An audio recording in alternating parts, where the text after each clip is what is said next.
November 3rd, 2019. I thought I'd update everybody on how Spock and Number 1 are doing. These are the two baby Bredl's pythons that were hatched August 23rd, 2019 that I got from Owen McIntyre at Rogue Reptiles. And their whole first few weeks here is just totally letting them habituate to our presence. And so every day, at least once during the day, and at least once in the evening, I just come over to their tubs and I open them up. Sometimes they're out of hiding and sometimes they're in hiding. And I just sit next to them and I wait to see what they're going to do. Now, if I don't see them, I do check on where they're at. So this is Number 1, and she typically is in her paper towel roll, and I believe she's going to shed soon because she hasn't been coming out and she hasn't been very active in the last week or so, and she was initially very active and very inquisitive and was coming out a lot. And since she hasn't been lately, and she had more meals prior to coming here than Spock did, I think she's probably going to shed soon. Now, Spock has been out, in and out of hiding quite a bit, and he's been pretty active, and he ate about a week ago, and he was out earlier today when I checked on him. So what I do is if they're out and they're active, I just sit and wait and see what they're going to do. Sometimes they just sit in their enclosure and I watch them for a few minutes and I put the lids back on and leave. That shows them that they don't have to rush into hiding when I'm around. It shows them that I can be trusted not to invade their space. Sometimes what they'll do is they'll come out of their tubs, and I have footage of all of this that I'm going to incorporate in this video.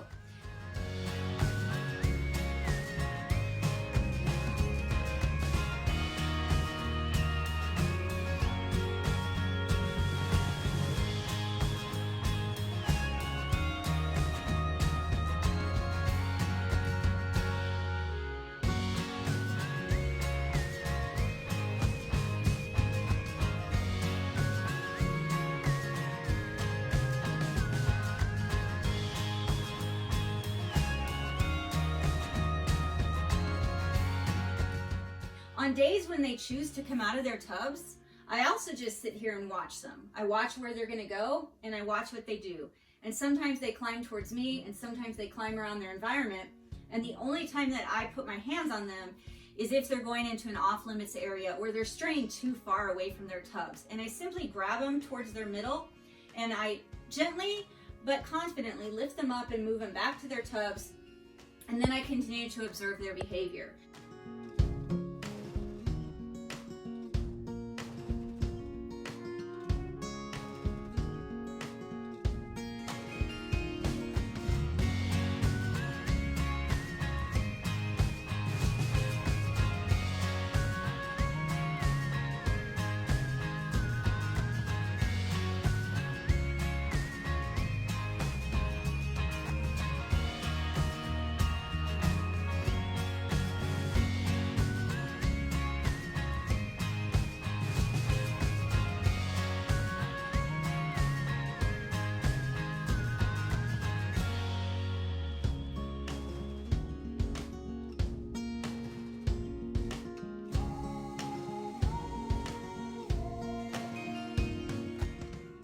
What I don't do is go near their heads or near their tails because those are the two areas where predators are likely to either confront them or chase them, and they're really not comfortable with being messed with on their heads or tails. And so I always just try to wait until they're in a rectilinear position and scoop them up in the middle, and I really don't get any alarming behavior from them when I do that.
So if they choose to come out, that's great.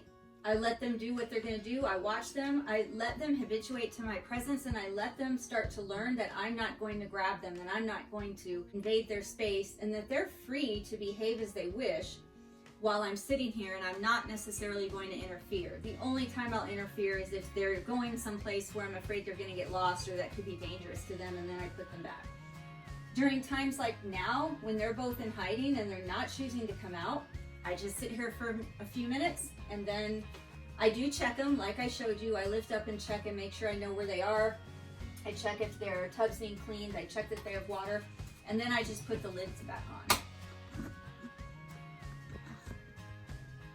Hey Spock, how are you doing?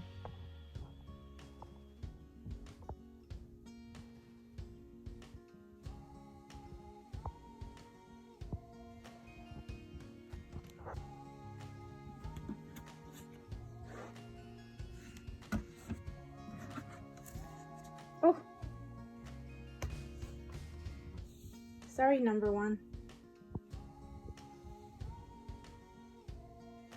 All of this is teaching them to trust me. It's teaching them that even though I'm around them, it doesn't necessarily mean that I'm a danger to them. And as they feel more and more comfortable, they will start coming out on their own and engaging with me.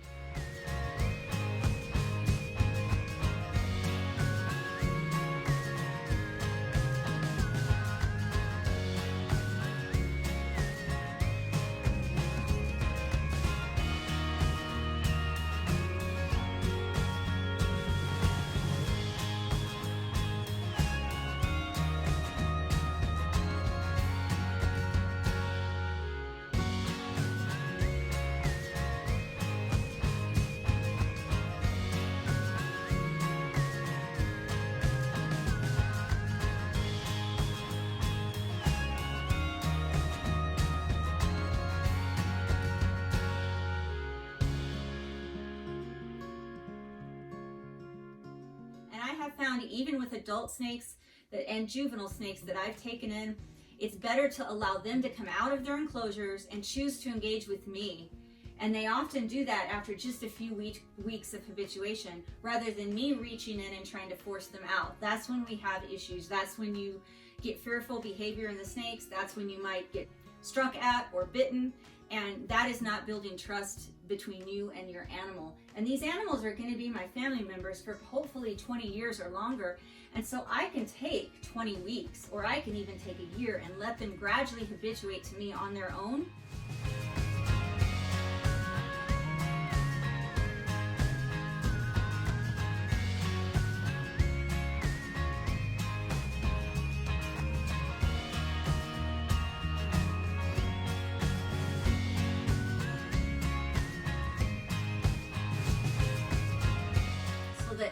Down the road, when they open their enclosures and they come out, they're not afraid to come out and show me their natural behavior.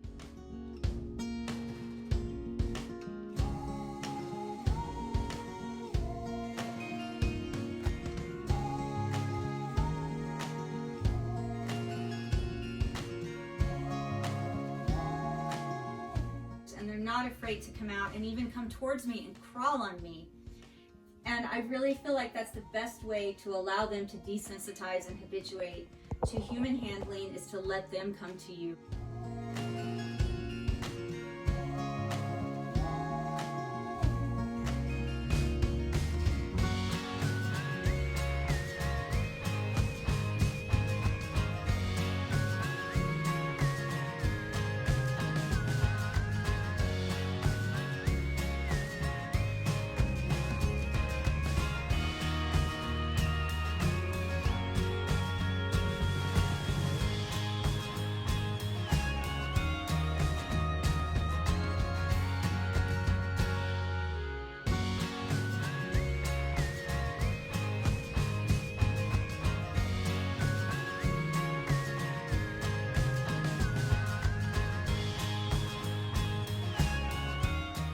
All of the snakes I've done that with are not fearful of me and often do seek me out at some point during their exercise time out of the enclosure. They're not afraid to climb onto my arm or onto my shoulder or across my legs.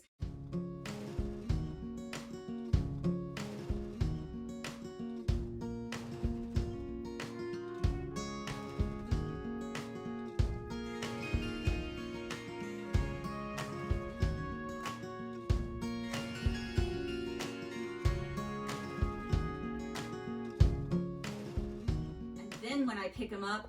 There's no stress on their part, and there's no anxiety on my part worried about stressing them out. It's just a very, very calm and controlled interaction, and there's never any issues.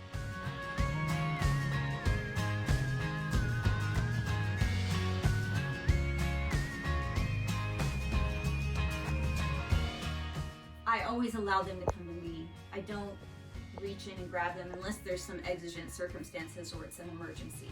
If it's not an emergency, which is most of the time, I allow them to choose whether or not to come out of their enclosures or their bins, and I allow them to choose whether or not to stay in the vicinity where I'm at or to even touch me or climb on me.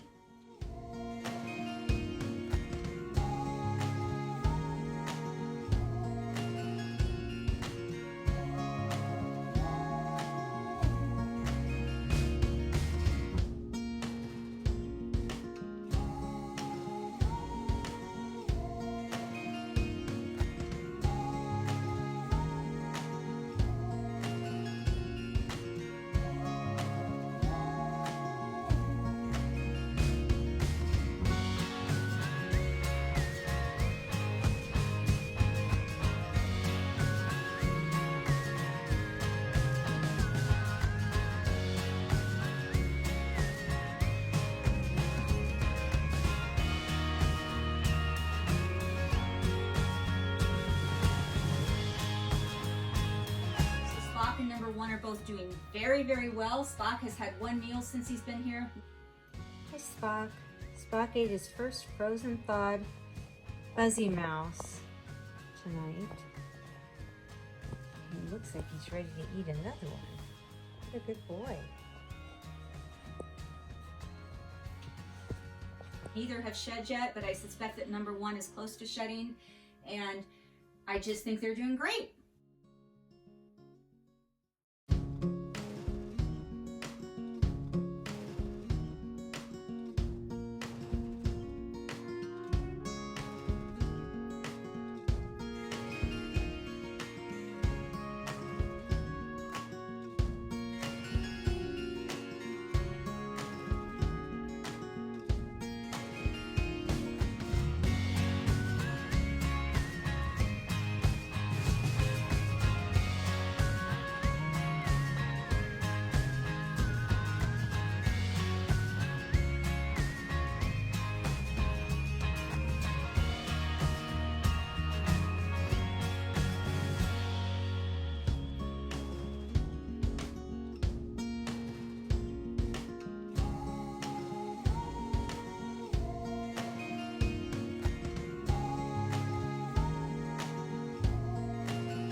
Thanks for watching. You can reach me at behavioreducationllc@gmail.com or on Facebook at Lori Tarini or Behavior Education at Spirit Keeper Equine Sanctuary, or you can go to our website at behavioreducation.org.